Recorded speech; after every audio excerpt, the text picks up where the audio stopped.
जिवें कल मौलवियां चंद चाढ़ना ते रोज़ा होना है, मौलवियां चंद चाढ़न ते आउण ना लोकी दुध नूं जाग ला देंदे ने, ये 11:30 बजे चंद चाढ़ देंदे।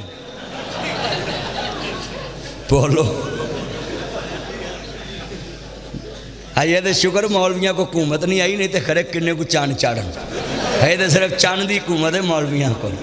ओ बोलो मेरे चन्नो। हाँ आ पिछली बार ईद तो इंज ही होया भी रात जाग लाती।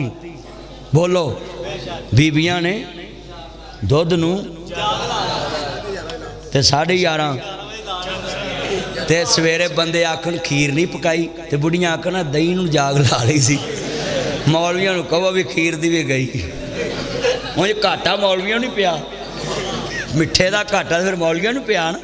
ओए जे लान टाइम ना करते खीर बच जानी सी कि नहीं। इन्हें अपनी पैरों से कुहाड़ी आप मारी।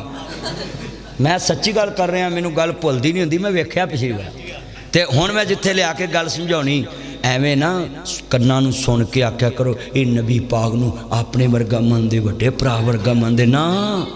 ओए चलियो गल सुनो, इत्थे बड़ी यार बाल किन्हां दे बोलदे ने। इत्थे एक बंदा बाहर जाए इन्हां रखो इन्हां अल्लाह जानदा घर किवें टिकदे होणगे, मसीते मौलवी नूं नहीं टिकन देंदा।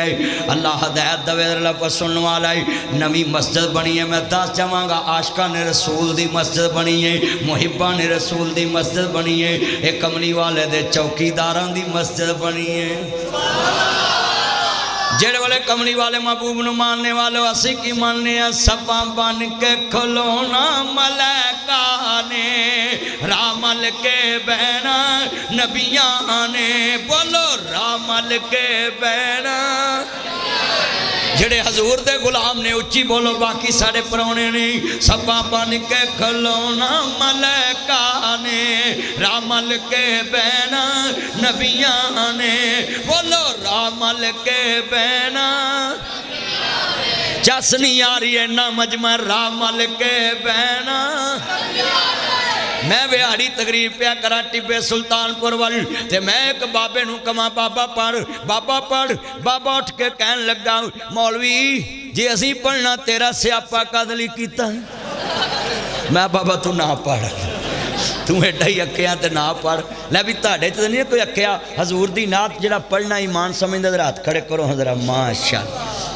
लै हुण नात दी जरा गूंज पाओ, उन्होंने ठंड पवे जिन्हां मस्जिद नूं जगह दी पता लगे मस्जिद नात वालियां दी है। मिल के सपा बन के खलोना मलैका ने, रामल के बहना नबियां ने।